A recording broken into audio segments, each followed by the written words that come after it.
as many of you probably already know, Slay the Spire 2 has been announced, Monster Train 2 is also on the works, Knights in Tight Spaces is already available, and some of the more promising games that are in early access are also scheduled to be released this year. So this is going to be a good year for card battlers, but not today. All of that will have to wait for the time being. What I do have for you, though, is a series of games that I have been given codes to or stumbled upon in my never-ending quest to find the perfect card battler for me. And today we have not 1, not 4, not 5, but 10 more card battlers to add to our Tiermaker list. I also have a little something to add about some of the games that are already there, so stay tuned till the end of the video to see what that's about. So for those of you who have not been following along, we made a Tiermaker list of titles, and we have been updating it with more card battlers as we try out the new ones that keep coming out and some old ones that we missed. I'll leave a link to it in the description section down below. You are welcome, of course, to offer your own recommendations, but know that I do not play games that are in early access. I don't care how much content they have or if they are practically full releases, I just don't. Also, if a game is in this camp, and you know what I'm talking about, there's a 99.9% chance that I will not only not like it, but that I will also strongly dislike it, so you have been warned. So without further ado, these are the new card battlers that I have been playing lately, from the ones that I've liked the most to the ones that I've liked the least. Banners of Ruin. Straight at the top of the list is Banners of Ruin, a game that I enjoyed a heck of a lot more than I thought I would, and I was ready to give it a good review, but then I played the DLCs, and boys, let me tell you something, the Banners of Ruin DLC are hands down the best DLCs that I've seen in any of these card battlers, by a significant margin. If you get Banners of Ruin, make sure you get the Powder Master, the Haunted One, and the Bard DLCs. But let's talk about the core game first. Humanized animals are usually a big no-no for me. I just can't take them seriously. But this mouse I take seriously. Because this dude isn't fucking around. Look at these guys. These guys mean business. And the writing is actually pretty fucking awesome. You have an immersive low fantasy setting, aside from the anthropomorphic animals, of course, in which there's an authoritarian regime courtesy of the House of Ender. A fascist bunch who've taken over the city of Dawn's Point and who've made everyone's lives miserable in the process. And of course, within the city walls, some people have started to resent the House of Ender, and that resentment has become fertile soil for conspiracy. And that's where the Blackfoots come into the picture. The guys who have hired you to infiltrate the city and sabotage, corner, and ultimately bring down the House of Ender.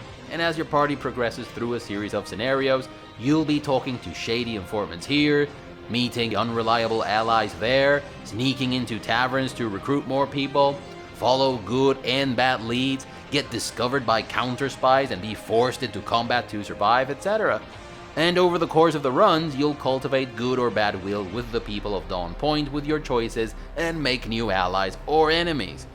And this is pretty freaking sweet. But when you buy an encounter-based card battler, you don't pay the price of the admission for the story, do you? Well, I am happy to report that the story is far from the only thing that Banners of Ruin has going for it.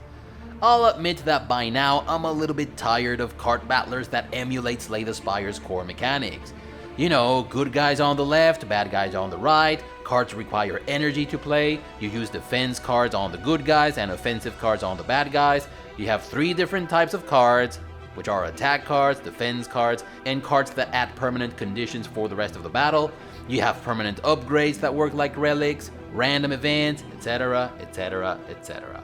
I understand that for someone who plays a lot of these games, Banners of Ruin may be different from Slay the Spire. It's not a clone, that's for sure, but it still has the same basic mechanics. But the devil is in the details, and there are many of those here. Enough of them to make Banners of Ruin feel fresh and like it has its own thing going on. First, you control a party of 2 adventurers instead of 1 guy, and over the course of the game you can recruit more. And these guys have clearly defined roles, like tanking, DPS, support to some extent, so there is an RPG element there that I dig quite a bit. Second, speaking of RPG elements, your characters level up, and when they do, you get a point to spend on one of the 2 attributes you have in the game, which are will and stamina. And you alternate every level between getting the choice of an additional card or a passive permanent upgrade that works like relics do in Slay the Spire. And this adds even further depth to the RPG aspect of the game. Third, there's gear that you can equip on your characters. You have weapons and armor. And there is a build aspect to the items that you find.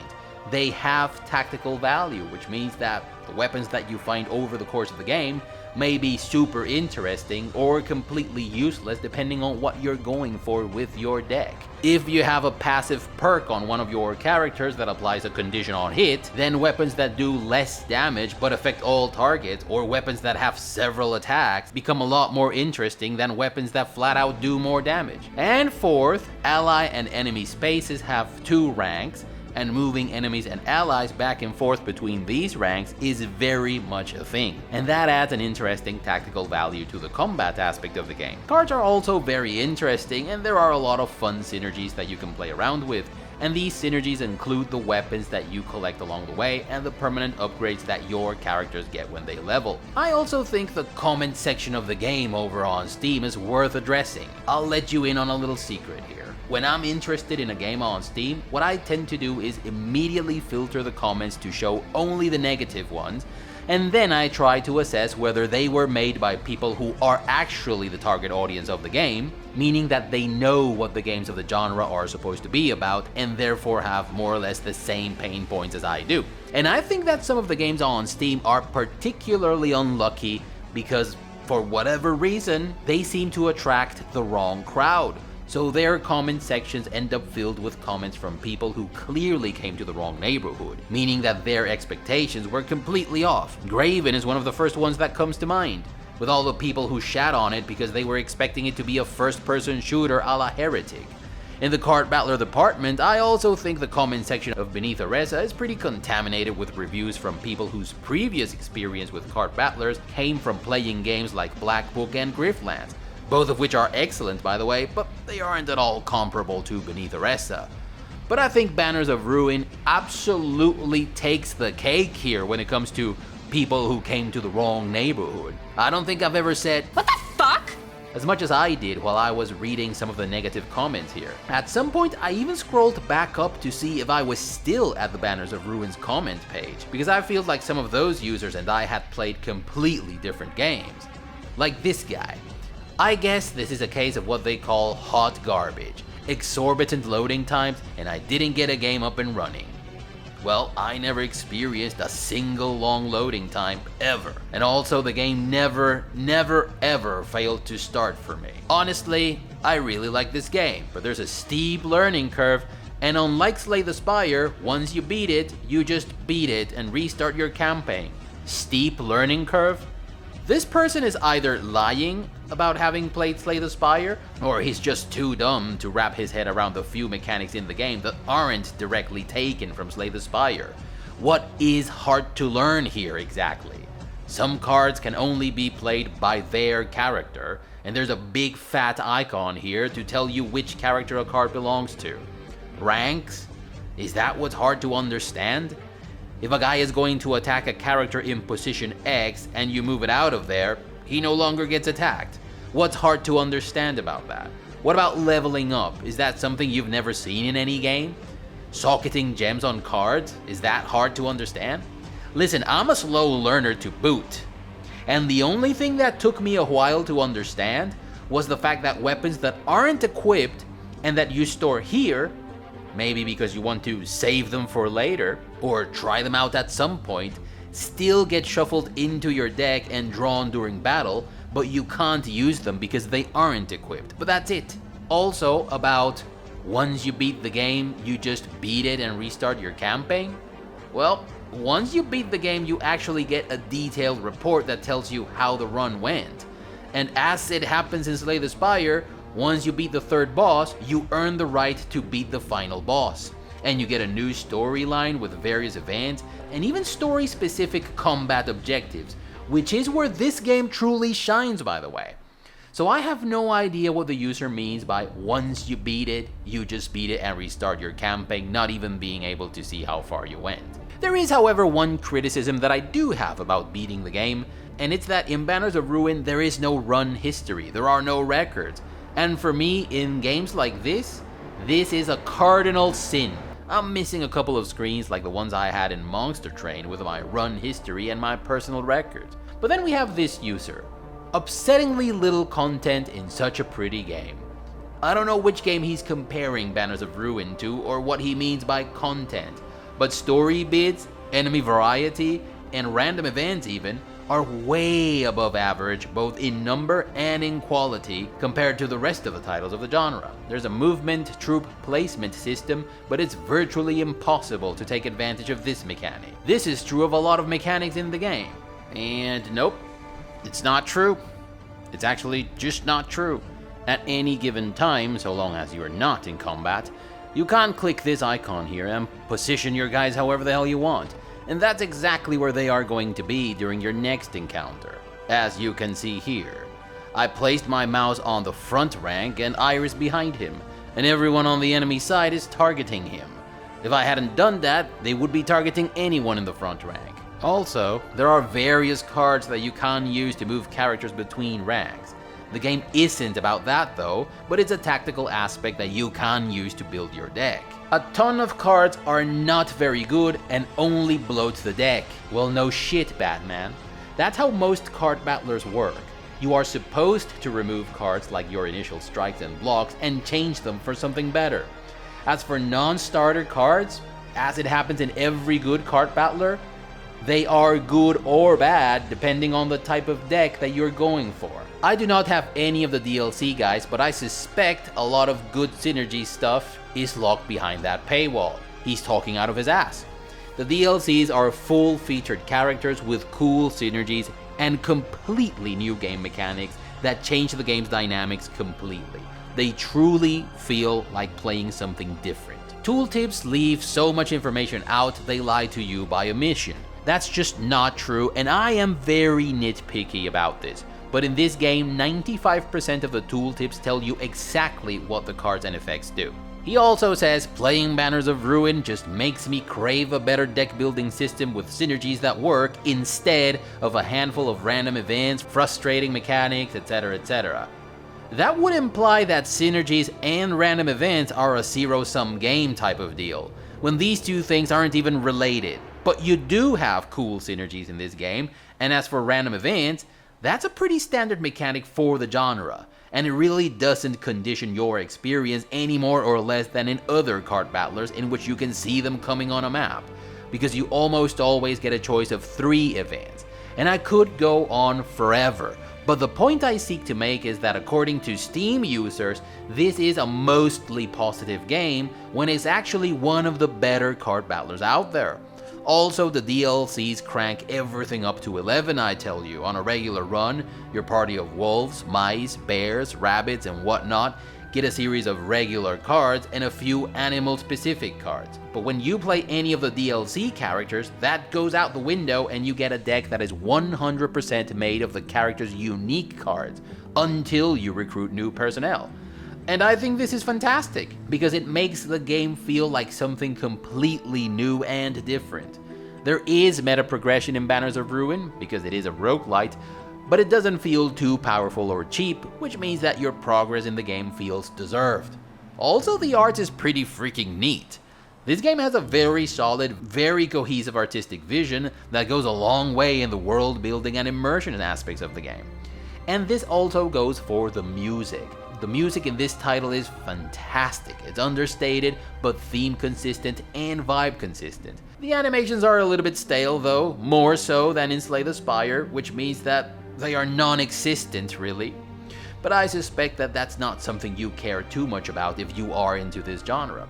Overall, a very pleasant surprise, so this one is going to go into the good tier and very near the top. While its mechanics may not be as original or as clever as, say, the ones in Wild Frost, the story and RPG elements of the game kept me coming back for more, so I am going to place it somewhere around here.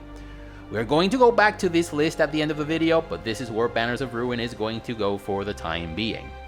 Coming up next is Stray Path. Stray Path is a clever little game that reminds me of Wild Frost, in the sense that it has its own thing going on. It has amazing original card mechanics that are easy to learn and hard to master, and very interesting meta progression.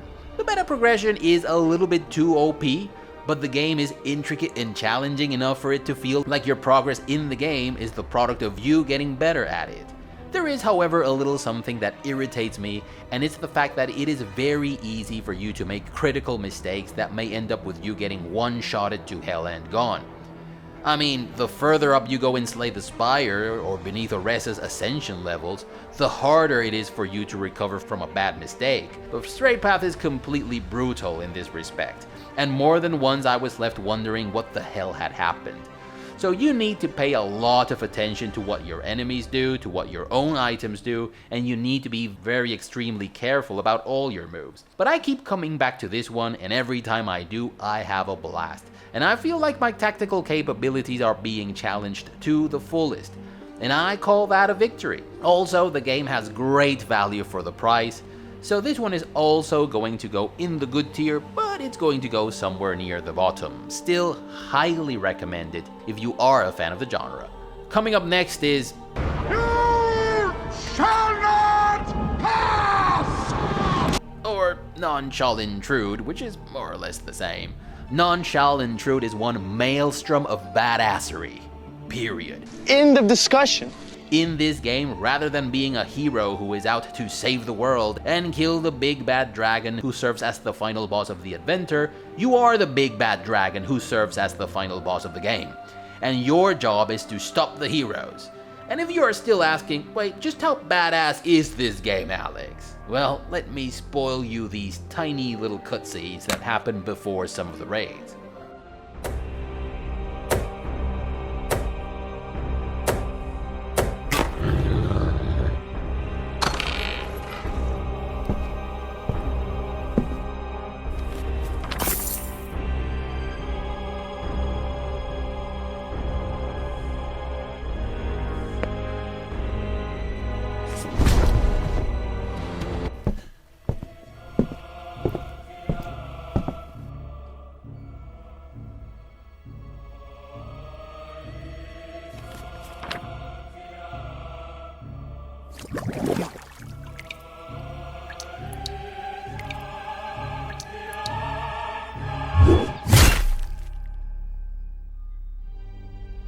Yeah, that's how badass it is. But make no mistake about it, badass doesn't mean dumb fun. As it happens with the best card battlers out there, knowing how to play the game on an operative level is all you need to win a few fights and maybe even conquer the first couple of regions or 3. But if you want to survive long enough to start dropping the real bosses, the ones that come with the little cutscenes, you need to understand how synergies work in this game. And if you want to have a realistic shot at finishing the game, you need to think of a general strategy, also known as the one thing that your deck is supposed to be about.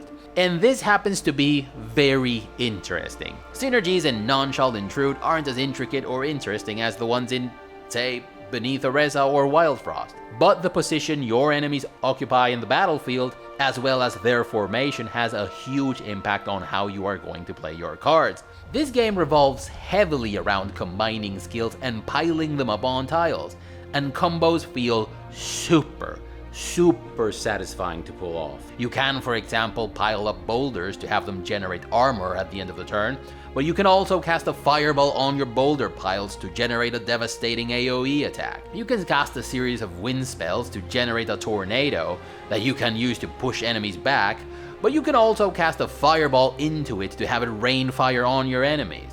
And I think this is extremely cool and badass. In Non-Shall Intrude, there is a map with regions that you must conquer, and each of these regions has a series of combat and non-combat nodes. There are merchants, there are villages that you need to destroy, funny quizzes about the game, etc. The villages are crazy fun because they are all about destroying as many buildings and crop fields as you can in 5 turns. It's a good way to practice the destructiveness of your combos, and there's nothing to stop you. and boss fights are amongst some of the most original I've seen in the genre. They follow the Slayer Seeker Survivor approach in the sense that some of them are all about dropping the boss before he drops you, some of them are about figuring out his or her weakness, and yet some others are about outliving the fight.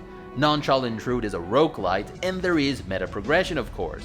There are perks and skills that you unlock that make you more powerful. These perks and skills are also very strategic, and if you know the kind of dragon that you want to be, chances are that you are going to be approaching the skill progression aspect of the game with a min-maxing mindset. But while these perks and skills do make you flat out more powerful, these bonuses feel deserved.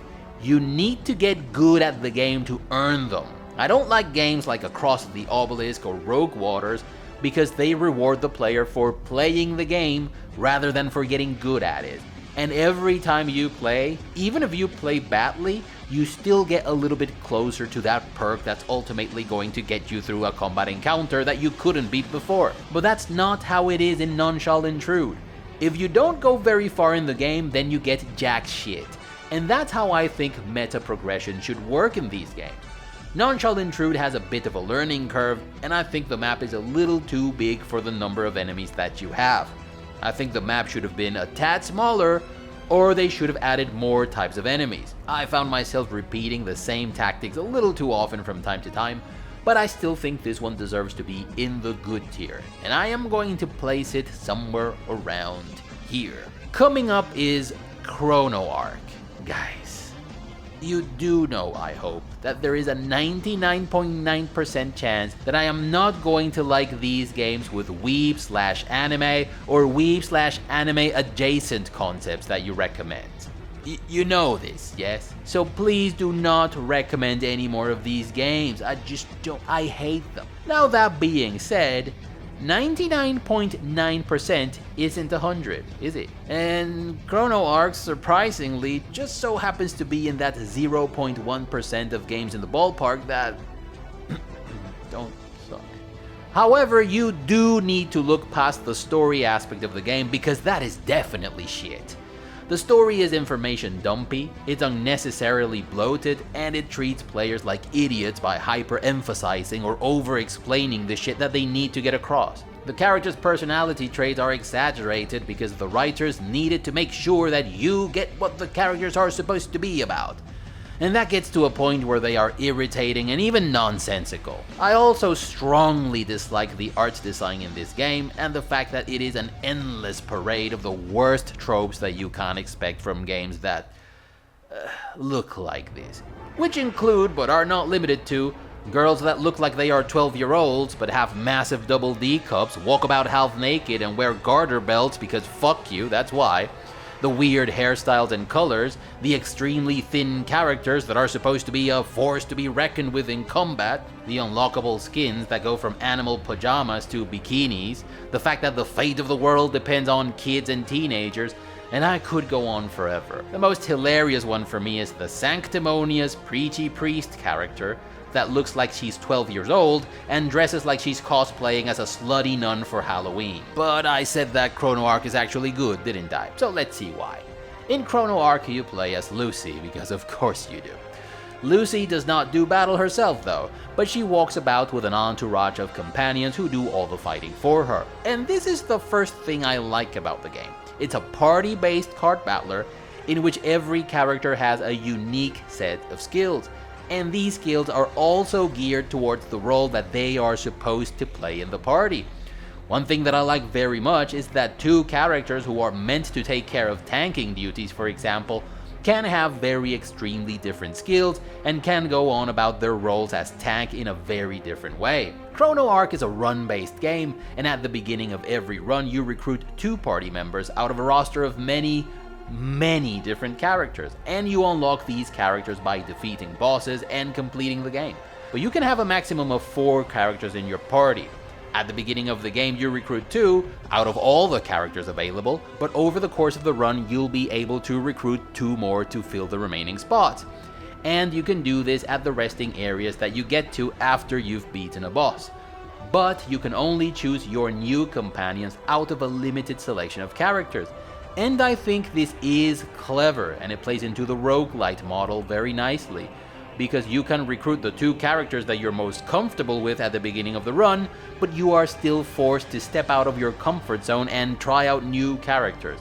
At some point I was kind of forced to take in Charon, a character that I didn't like at all, because I couldn't figure out how to make the most out of her mechanics or how to make her skills synergize with those of other party members. But at some point I said, oh, I get it. And she became the turnstone of my strategic design. Which takes us to the cards. In other card battlers of the same tradition, it's frustrating that you either have no say in which cards get added to your deck, or they are insultingly shallow for a genre that's supposed to challenge your tactical capabilities. But I am happy and actually surprised to report that that's not the case with Chrono Ark. In fact, this game has a neat little progression system that involves your cards. In Chrono Ark, you collect soul gems every time you win a combat encounter, and you can use them to upgrade your party members or Lucy. And see, your deck is made up of your party member cards, but Lucy also has a bunch of cards of her own that get added to the deck every time you level her. And there aren't many ways in Chrono Ark to remove cards, so your deck tends to get thicker than your average Latina weather girl. But that's where Lucy's cards come into the picture, because many of them allow you to move things along. Some of them allow you to browse your draw pile and choose a skill to play. Others straight out draw 2 or 3 cards for 0 cost.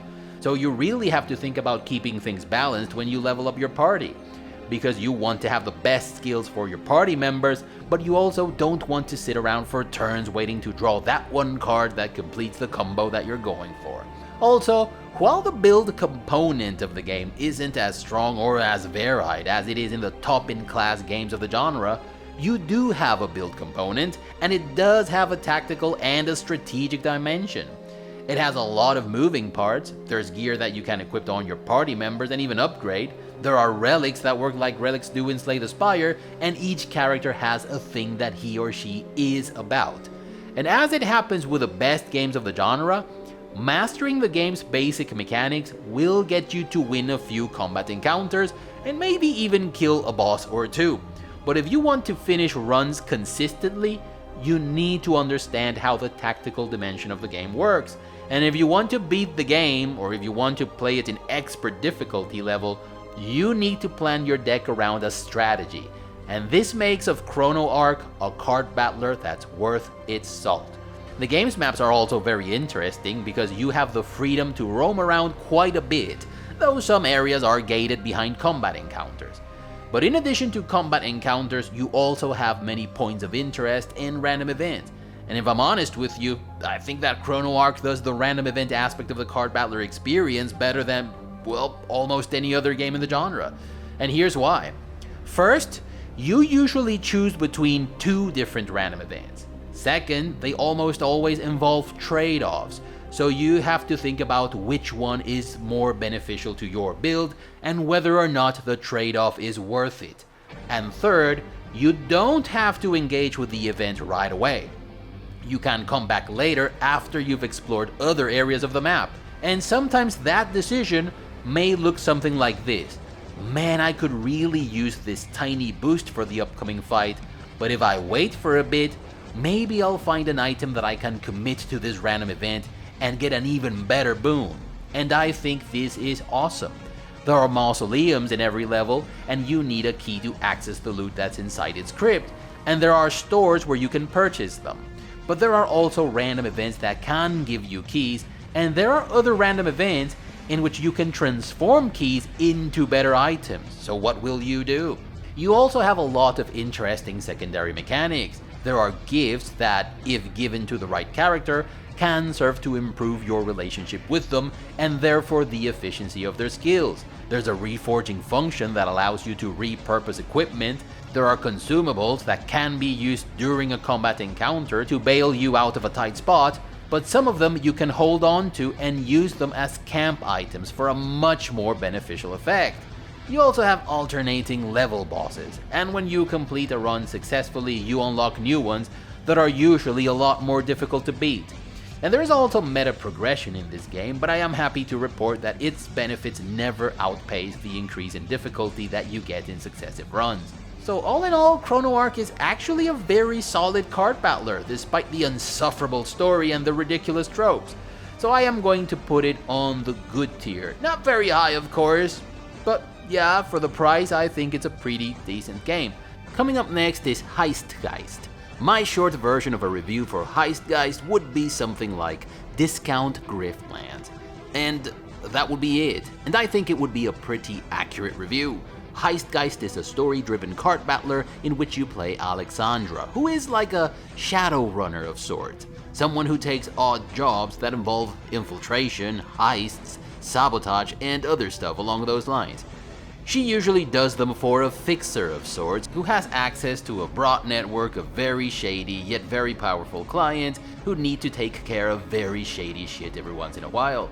Story-wise, things go tits up for Alexandra at the beginning of the game. She loses a couple of friends and fails to deliver on her contract. And now her client is kind of forcing her to walk the talk.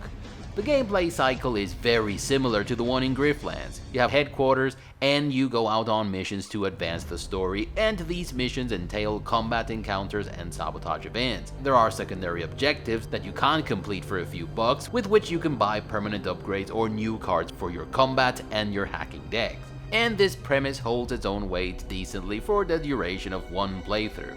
And that one playthrough took me 19 hours, but I can't say I was impressed with this game, and here's why. First, while encounters are quick-paced and the canonical way to play Alexandra is fun, card mechanics are a bit on the shallow side. You get new cards over the course of the game, and your overall strategy might change a bit, but you are still very likely going to play the game much the same way all the way through, and that's going to get old.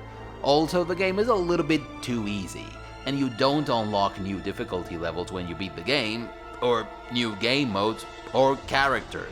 You don't unlock anything really. Second, playing Alexandra feels like playing one character that has mostly only one way to play it. It feels a little bit like a shift-based Silent in Slay the Spire, and she's the only character that you can play as from the get-go. There is another character that you play as later on, and that's cool and all, but it would have been much cooler if you had been able to choose that other character from the start as well, or if you had been able to unlock him as a playable character. And making that happen wouldn't have required much tweaking to the story. All the devs really needed to do was to swap the characters pretty much. In Griftlands, for example, you had 3 characters, all of whom had very different, very cool stories, and all of them had 2 or 3 major strategies that you could go for. Third, the story doesn't have these despicable, insufferable information dumps to tell you what the world is like or what you have to do. It lets you pick up things on your own and connect the dots, and I am very thankful that this is the case. But it does have a fuck ton of explanations about how shit works along the lines of the midi-chlorian explanation in Star Wars, which, say what you will, was completely unnecessary. Well, in HeistGeist you have all sorts of explanations about how satellites, signals, bombs, vehicles, and other shit work, and the game would have been just as believable and a lot less bloated without any of them. At some point the game gets so thick with explanations that it even gets boring. Fourth, the feeling of adventure and the replay value that you got from random events in Griftlands is completely absent here. In Griftlands you could run into animals who tried to kill you, animals which you could tame and train and turn into combat pets that you could even upgrade later. There were people that you could help that would come later to your aid. There were random mercenaries for hire, etc. The game was out there. HeistGeist, on the other hand, feels uneventful and linear in comparison. Fourth, in Griftlands, your choices had much more of an impact in the way things turned out. You even had a Fallout-esque succession of stills at the end of the game, narrating what became of the world once your adventure came to an end. And that's not a thing in HeistGeist, because you don't really have much agency over anything, other than a couple of minor choices here and there. Also, you had 2 decks in Griftlands, because there were 2 types of encounters, combat and negotiation. And many encounters could only be resolved in one way, but there were many situations in which you had the choice of talking your way out of the problem or doing combat. And sometimes, whether or not you had the option of talking your way out of a certain situation depended on your previous decisions in the story. In HeistGeist, you have hacking and combat, but these things are never optional or interchangeable. Not that I remember, at least. Hacking does add some variety to the gameplay, but it's also very extremely easy. The voice acting is a bit hit or miss. Some accents are a little bit painful to listen to, especially Soya's, but the delivery is mostly decent. As for the dialogue itself, some conversations are surprisingly interesting and immersive, and others are painfully boring. Kepler is the standout character of the game without question. He legitimately made me laugh out loud more than once, and I thought he was so good he almost belonged in a different game. I really wanted to give HeistGeist a better review. It reminds me of Hawkeye. You have heart. It has a heart, yes. The game has personality. It features a strong artistic vision. The music is pretty fucking cool, albeit a little bit repetitive.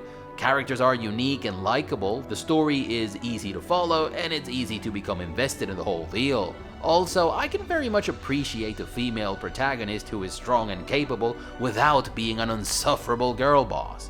This is how it's done, everyone. Alexandra kicks tons of ass, and she's the best at what she does. But whenever a challenge falls outside the scope of the stuff that she's good at, she often finds herself out of her depth and in need of help. She doesn't have the answer to everything, and by the end of the game, there is no doubt that she wouldn't have been able to make it that far without her friends and teammates. Listen, I get it. I know you're pissed off, and you have every damn reason to be. But I could really use your help right now. But unfortunately, shallow mechanics, too many explanation-y moments about how shit works, the lack of different characters to play as, the lack of higher difficulty levels, and the poor enemy variety, unfortunately take a toll on the fun factor, and also, the game ends in a cliffhanger of sorts, and that was just not a good idea. So yes, like Hawkeye, it has a heart, but I don't think you can compare it to the rest of the Avengers, can you? And that's why HeistGeist is going to go somewhere in the meh tier. But I admit this game made me look forward to whatever double quote studios, the Slovakian devs who made this game, might have in store for us in the future. Menace from the Deeps. This one is an encounter-based deck builder that takes place in a Lovecraftian setting.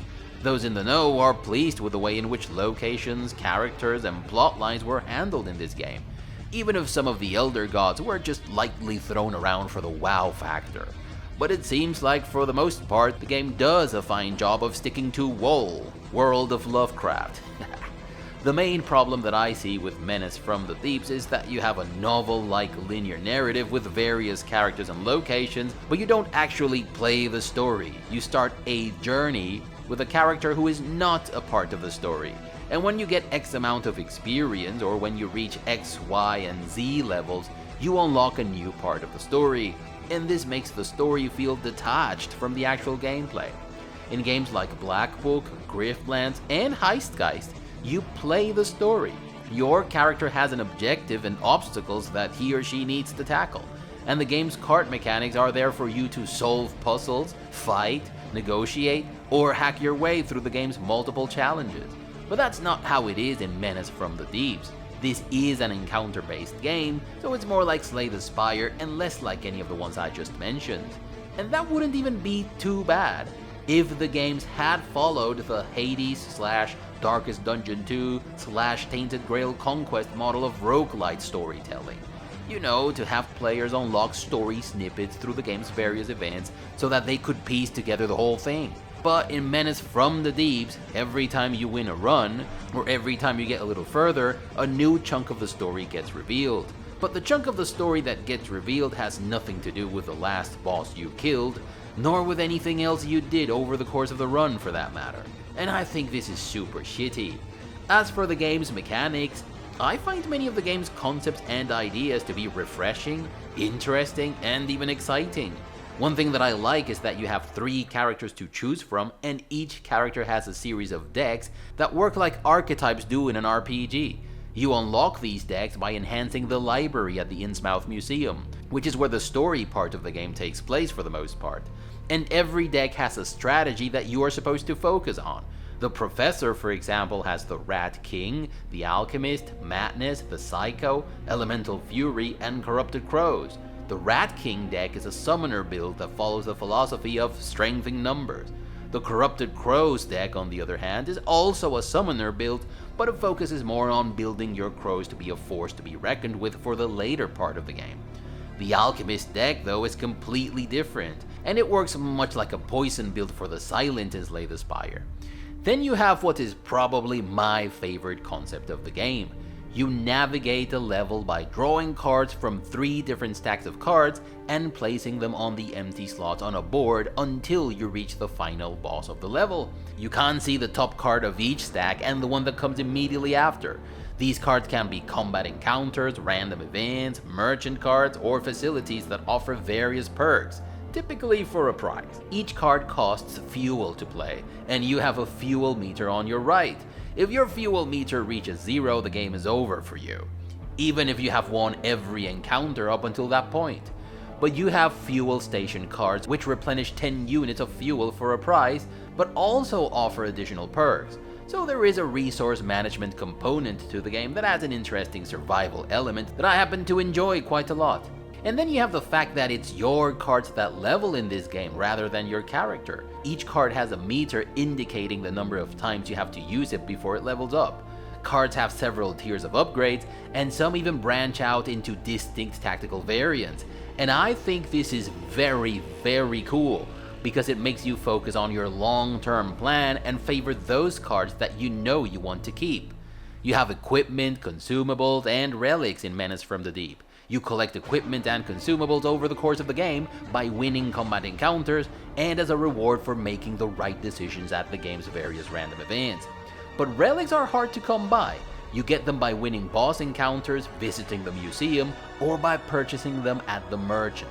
Ones that the merchant sells are very expensive, but also very powerful.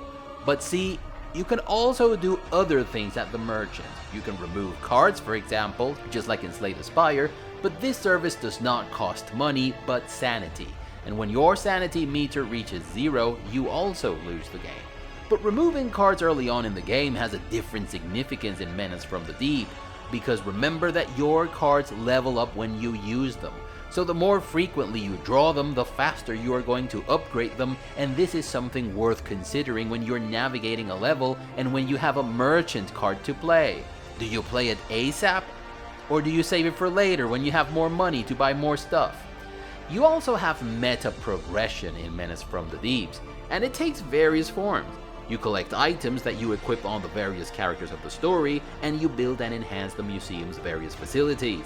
And while it does make you flat out more powerful every time, which is something that I'm not entirely crazy about, it does require you to think about how much effort you want to devote to the meta progression aspect of the game during your runs, versus how much you actually want to win the run.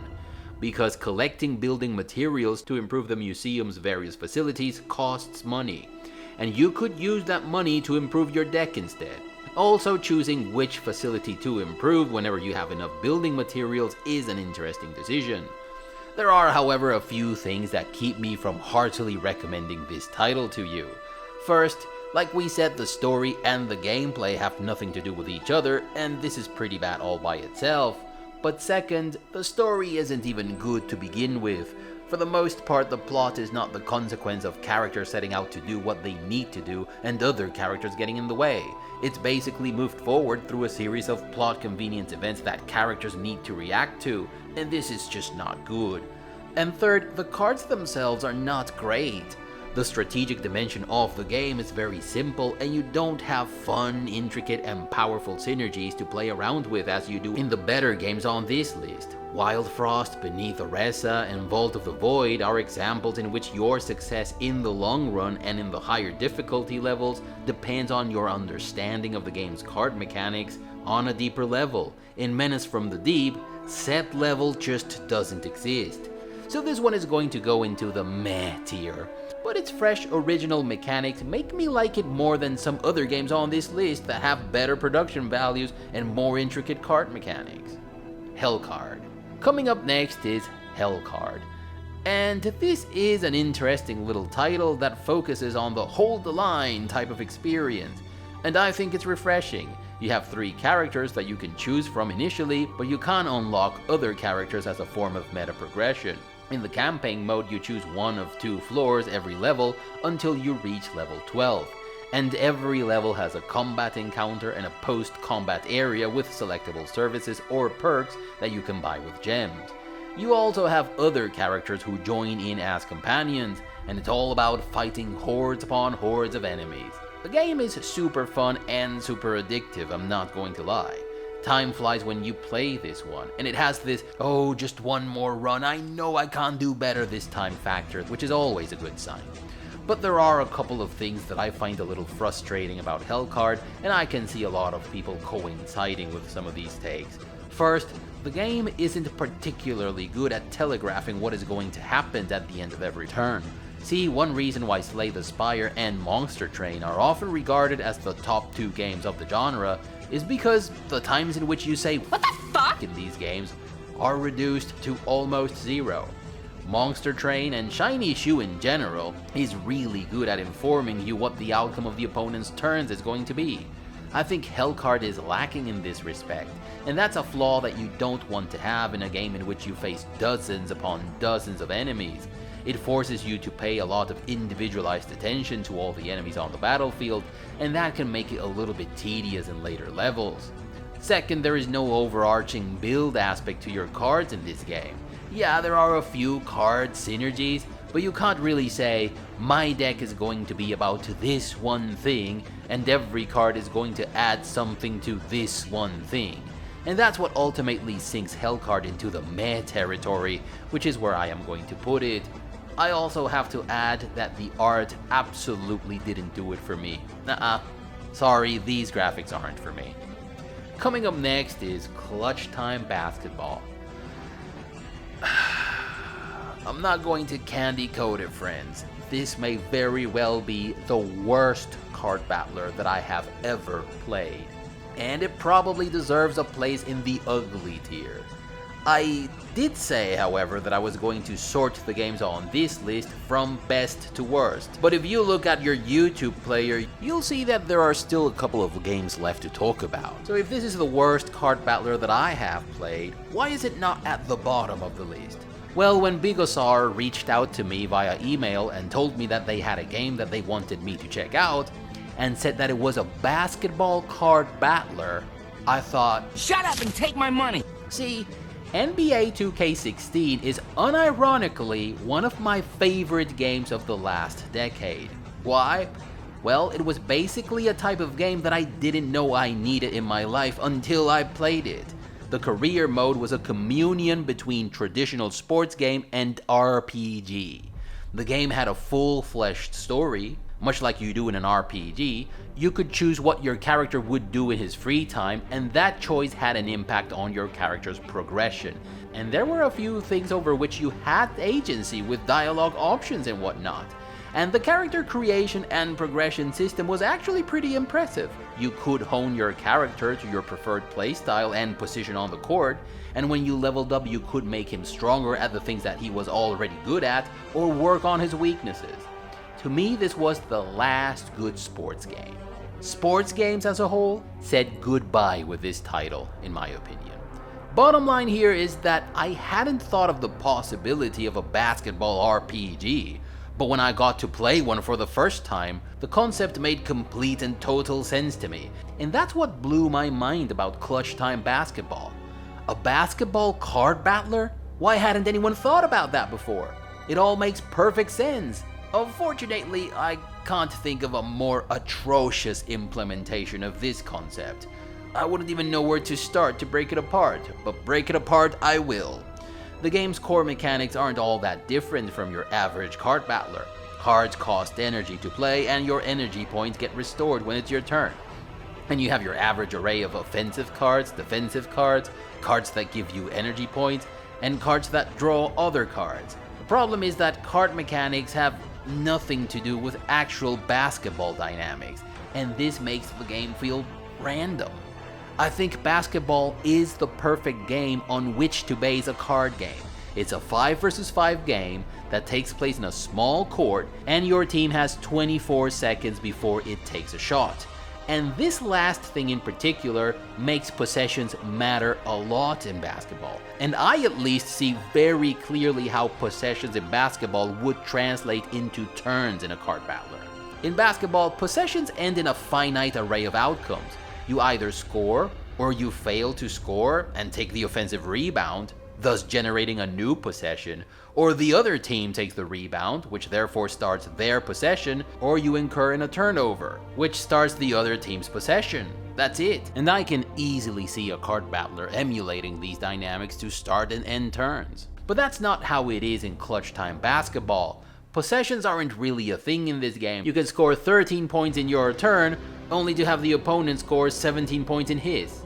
Also, the game is terribly unbalanced, and you either have a deck with better cards than the opponent and obliterate him to hell and gone, or you get crushed into oblivion because he has a deck with better cards. There is a little bit of a build aspect to the game, and you can see different teams trying out different strategies, and there is a bit of a rock, paper, scissors thing going on, in which some strategies are clearly more efficient against some decks and worse against others. But it feels loosey-goosey and very detached from the actual strategies and playstyles that you see in basketball. For example, there is a crowd noise mechanic that makes the home team's plays more efficient, but there are decks that seem to be built around generating crowd noise. I'm sorry, what? Also, man, if you are watching, I think you should get a better grasp of what a sports fan wants to see in his sports game.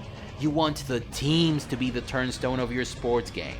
You want to manage your team. You want to have a name, a logo. You want players to be a thing. You want starter players and bench players. You want to deal with injuries and with the need to switch or touch up your tactics depending on the team that you are up against. You want to have access to stats to see who you have to double team, for example. When the Lakers went up against the Philadelphia 76ers in the early 2000s, while they were the better team of the two, they really didn't have an answer for Allen Iverson, who was ironically nicknamed the Answer. And game after game, the dude made them bleed, until Phil Jackson switched to an anti-Allen Iverson tactic, and he pulled a very average player called Tyronn Lue from the depths of the bench, who just so happened to have the exact talents, no more no less, that were needed to make Allen Iverson's life miserable. And that's what ultimately made them win the day. This is the type of thing that you want to see in a sports game. I imagine the situation I just described translating into something like a sideboard, like the ones you have in games like Magic the Gathering, you know? Cards that are situational and depend on your opponent's deck. Now, in theory, you have players in this game, and they have cards, and you can edit their names, but that is not reflected in the game, and therefore it has zero impact on the gameplay. In games like Power Chord, Cobalt Core, or Chrono Ark, you have a party, and although you have one unique deck, you still get a feeling of team play and synergies. You can tell which card belongs to which player, and these cards are even modified to some extent by its character-specific perks. In games like Gordian Quest, it's even better, because each party member gets his turn.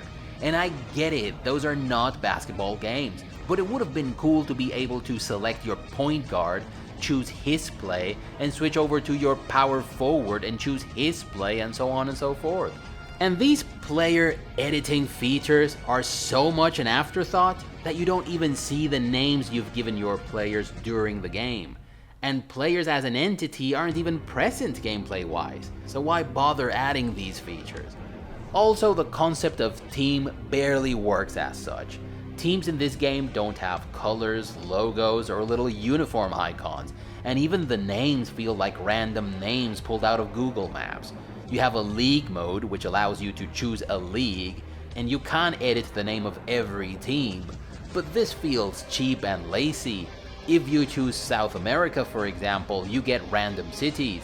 What you want is something that sounds like San Lorenzo de Almagro from Argentina, or Flamengo from Brazil.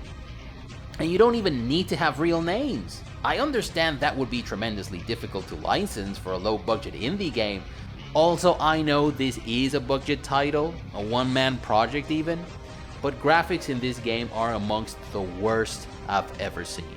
The UI has a 1990s website feel to it, and I wouldn't be surprised if you told me that the art on the cards were directly taken from a license-free collection of basketball vector images from FreePig. Oh. And it bothers me because the concept could have been great, and there are glimpses of greatness here and there. You have stuff like a foul card that costs 0, effectively stops the other team from scoring, but makes them draw 2 or 3 free throw cards depending on whether the attempted shot was a 2-pointer or a 3-pointer. But these cards collectively cost more energy than the card that got blocked. Also, your cards can be upgraded in interesting ways. A 3-pointer can become unblockable, for example. And you also have a very neat clock mechanic with which you can play in a very basketball-y way. When you have the advantage, you want that clock to go as fast as possible. And when you're down on the scoreboard, you want to consume as little of it as you can. Playing with the clock was one of the most exciting and basketball-y things in this game, and I think the dev was onto something with this mechanic. And I am not ashamed to admit that I've put more than 8 hours in this game, even though I think it's barely functional as it is. And that's more hours than I've put into many of these card battlers. And that's because I want a basketball card battler, and there simply aren't any others out there. Now don't get me wrong, I am well aware that a game like Clutchtime Basketball would only strictly appeal to those who like basketball and card battlers, and I suspect the overlap between these two things is just about the same as the overlap between Discord mods and treadmill users. But again, 99.9% isn't 100, and there are a lot of card battler fans and a lot of basketball fans out there, and I can't be the only one who likes both of these things. This one, out of sheer originality alone, is going to go into the bad tier, though if I were to judge it by its mechanics and its art style, it would definitely be squarely at the bottom of the list. Coming up next is Necroking. This is not a bad game, admittedly. It has its own things going on, and there is an interesting resource management aspect to it. You are a necromancer king who has to raise an army of skellies to bring the filthy human peasants down. You traverse a map where there are villages, graveyards, forest tiles, treasure tiles, etc. Combat encounters take place in areas that are divided in 4 spaces. Every turn the units that occupy the different spaces get to do their thing. Some attack before they are attacked, some stay put and soak up the damage, some advance endlessly and recklessly until they can't advance anymore, but unlike your average cards and your average card battlers, your skellies don't get recycled, they get killed. So that makes Necroking a whole different beast. It is a little bit hard to wrap your head around all your unit skills, but they are quite tactical and interesting, and that's all fine and dandy, but I just couldn't get into it. It just didn't feel satisfying to play to me. It didn't have cool synergies to down your enemies, and there weren't any in-combat variables to spice up the battle. And I think a game like Necroking would have benefited a lot from environmental variables and obstacles. I think my main gripe with Necroking is that your units feel like disposable tactical assets.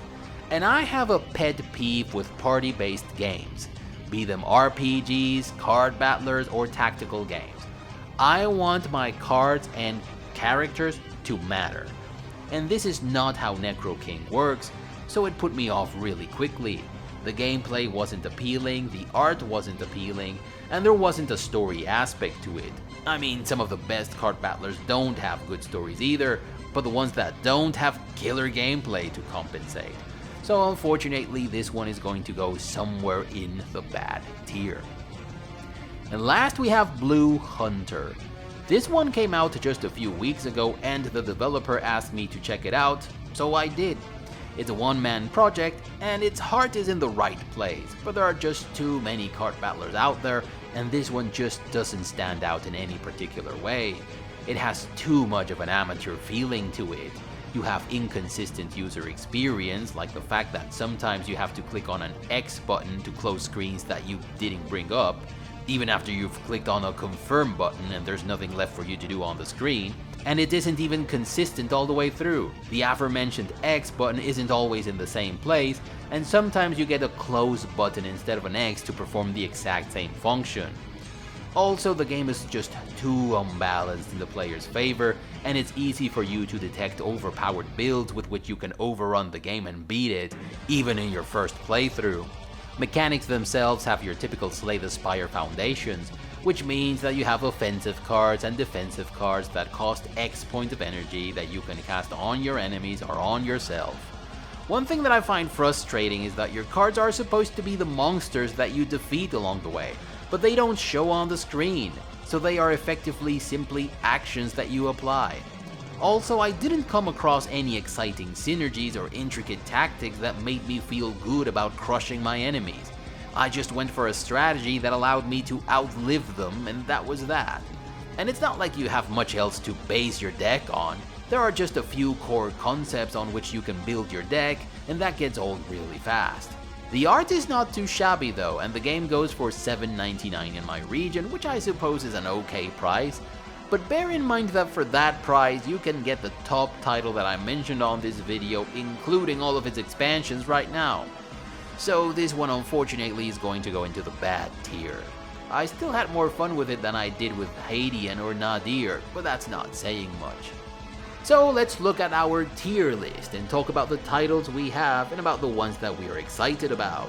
We still have 4 titles on the Great tier, which are Tainted Grail Conquest, because it's a personal favorite of mine, Slay the Spire of course, and now we're having Slay the Spire 2 that's coming up this year. I'm guessing if you are watching this video, you are excited about that one. And Monster Train, which is also getting a sequel. I don't know if this year or the next, but we are certainly going to get a Monster Train 2, which I am also very excited about. And then we have Beneath Oresa, easily the most underrated game on this list. Then on the good tier we have Death Roads, which is still, in my opinion, the most fun game to play out of all of the games on this list. The fun factor is just off the charts, and the price is just ridiculous. Great value for this game, even if it will only keep you entertained for 2 or 3 days. We also have Griftlands, which we mentioned here briefly, but we have talked about it extensively in some other videos. Banners of Ruin, which we talked about on this video, and then Black Book, which I am going to move 1 spot ahead of Wild Frost because I finished it last year and I thought the story was incredible. It turned out to be a proper RPG with proper RPG mechanics and a lot of player agency with a proper Fallout-like final succession of stills.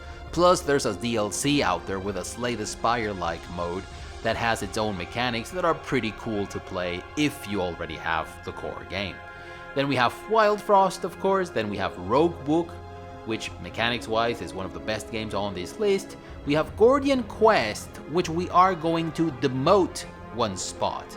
I finally finished this game and I thought the final stretch of the game was rushed. The difficulty was very unbalanced. This game is a very extremely easy game. So much so, in fact, that I had to go from normal to the final difficulty level because it just wasn't fun. But then in the final stretch of the game, you had 2 encounters that sit you on your ass because of its RNG mechanics. I don't think that was particularly good design, and the final stretch of the game was a little bit short and a little bit rushed, I think.